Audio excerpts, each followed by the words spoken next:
తూర్పుగోదావరి జిల్లాలో bird flu కలకలం రేపుతోంది. కానూర్ పౌల్ట్రీలోని కోళ్లకు పరీక్షలు నిర్వహించగా బర్డ్ ఫ్లూ పాజిటివ్గా నిర్ధారణ అయింది. దీంతో అధికారులు అప్రమత్తమయ్యారు. కానూర్కు 1 కిలోమీటర్ పరిధిలో రెడ్ జోన్, 10 కిలోమీటర్ల పరిధిలో సర్వైలెన్స్ జోన్ ఏర్పాటు చేశారు. ప్రజలంతా అప్రమత్తంగా ఉండాలని హెచ్చరించారు. కొన్ని రోజుల పాటు చికెన్ తినడం తగ్గించాలని సూచించారు. కోళ్లు చనిపోతే పశుసంవర్ధక శాఖకు సమాచారం ఇవ్వాలని అధికారులు ఆదేశించారు. కానూరు అగ్రహారంలో పరిస్థితులను జిల్లా కలెక్టర్ ప్రశాంతి పరిశీలించారు. కమాండ్ కంట్రోల్ రూమ్తో పాటు పశుసంవర్ధక శాఖ, వైద్య ఆరోగ్య శాఖ ఆధ్వర్యంలో ర్యాపిడ్ రెస్పాన్స్ టీంలను అందుబాటులోకి ఉంచామంటున్న కలెక్టర్ ప్రశాంతితో మా ప్రతినిధి రాజు ఫేస్ టు ఫేస్. తూర్పుగోదావరి జిల్లా నిడదవోలుకు సంబంధించినటువంటి కానూరు అగ్రహారం గ్రామంలో ఉన్నాం. ఇక్కడ గ్రామానికి సంబంధించి కూడా బర్డ్ ఫ్లూకి సంబంధించినటువంటి పాజిటివ్ రావడం కూడా అధికార యంత్రాంగం అప్రమత్తమయ్యారు. క్షేత్రస్థాయిలో ఏ విధంగా ఉంది పరిస్థితి అని చెప్పి జిల్లా కలెక్టర్ ప్రశాంతి కూడా విజిట్ చేస్తున్నారు. అన్నారు ఆయనతో మాట్లాడించే ప్రయత్నిద్దాం. మేడం చెప్పండి, ఎలా ఉంది సిచ్యువేషన్? ఓవరాల్గా బర్డ్ ఫ్లూకి సంబంధించి పాజిటివ్ రావడం కానీ ప్రజలు కొంత ప్యానిక్ అయ్యే అవకాశం ఉంటుంది. వారు ఏ విధంగా అప్రమత్తం చేస్తున్నారు?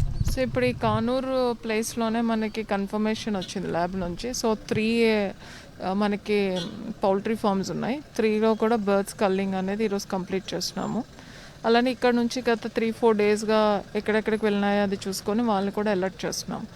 దీంతో పాటుగా ఎక్కడైతే మార్టాలిటీ రిపోర్ట్ అవుతుందో, అంటే 5% వరకు mortality is common in the poultry farms. But వాటికి కూడా ఇఫ్ మ్యాసివ్ మార్టాలిటీ కానీ ఉంటే శాంపిల్స్ కలెక్ట్ చేసుకొని పంపించడం అనేది జరుగుతుంది.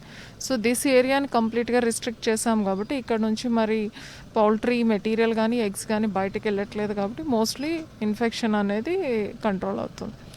దాంతోపాటుగా మనకి ఈ చికెన్ ఎవరైతే హ్యాండిల్ చేశారో, ఎస్పెషల్లీ చికెన్ షాప్స్ వాళ్ళు, ఈ పౌల్ట్రీ ఫార్మ్స్లో వర్క్ చేస్తున్న వాళ్ళకి కూడా ఈరోజు స్వాబ్ టెస్ట్ చేస్తున్నాము. సో జనరల్గా అయితే పౌల్ట్రీ నుంచి హ్యూమన్ బీయింగ్స్కి స్ప్రెడ్ అనేది ఉండదు. ఇంతవరకు మనకి అలాంటి ప్రెసిడెన్సెస్ కానీ కేసెస్ కానీ ఐడెంటిఫై అవ్వలేదు. బట్ ఒక ముందు జాగ్రత్త చర్యలుగా వాళ్ళకి కూడా టెస్ట్ చేయడం జరుగుతుంది. అలానే కొంచెం ఇన్ఫ్లుయెన్జా సిమ్టమ్స్ ఎవరికైనా ఉన్నాయా అనేది డిఎంహెచ్ఓ గారి ద్వారా స్పెషల్ టీమ్స్తో మనం చెక్ చేయించాం. ఇప్పటి వరకు ఎవరికి కూడా సిమ్టమ్స్ ఈ విలేజ్లో కానీ చుట్టుపక్కల కానీ లేవు. ప్రధానంగా చూసుకుంటే రెడ్ జోన్ కానీ సర్వైవల్ జోన్ కానీ ఎన్ని కిలోమీటర్ల పరిధిలో పెట్టారు? ఎలా ఉంది? 1 కిలోమీటర్ ఇప్పుడు మనం ఉన్నది ఇది ఎఫెక్టెడ్ ఏరియా. సో ఇక్కడ మనకి కంప్లీట్గా పౌల్ట్రీ అండ్ పౌల్ట్రీ మెటీరియల్ అన్నీ కూడా మనము డిస్ట్రక్షన్ చేసి వస్తున్నాం. So proper disposals. అలానే ఇక్కడ కొంచెం ఎవరైతే ఇక్కడ వర్క్ చేసిన రెసిడెన్సెస్ అవి ఉన్నాయో అది కూడా మనం శానిటైజ్ చేస్తాం. అప్ టు 10 కిలోమీటర్స్ వరకు సర్వైలెన్స్. ఎంహెచ్ఓ గారి ఆధ్వర్యంలో ర్యాపిడ్ రెస్పాన్స్ టీమ్స్ ఉన్నాయి. సో ఇలాగ ఏదైనా సిమ్టమ్ వచ్చిందంటే మేము వెంటనే వెళ్ళి చేయడానికి. అలానే మనకి డిస్ట్రిక్ట్ యానిమల్ హస్బెండరీ ఆఫీసర్ ఆధ్వర్యంలో కూడా ర్యాపిడ్ రెస్పాన్స్ టీమ్స్ ఉన్నాయి. ఆ టీమ్స్ ఆధ్వర్యంలోనే మనం కల్లింగ్ చేస్తున్నాము. అలానే ఎనీ పౌల్ట్రీలో డెత్స్, అంటే నార్మల్ కండిషన్లో డెత్స్ ఉన్నా కూడా యానిమల్ హస్బెండరీ డిపార్ట్మెంట్ ద్వారా సీనియర్ అఫీషియల్స్ వెళ్ళి వెరిఫై చేసుకుంటున్నారు.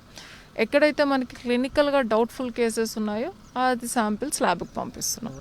కనుక ఏదైతే ఉన్నటువంటి పౌల్ట్రీకి సంబంధించి కూడా క్షేత్రస్థాయిలో ఏదైతే కానూరు అగ్రహారానికి సంబంధించి ఒక్కొక్క ఓవరాల్ జిల్లాలో ఈ ఒక్కచోటే గుర్తించాము.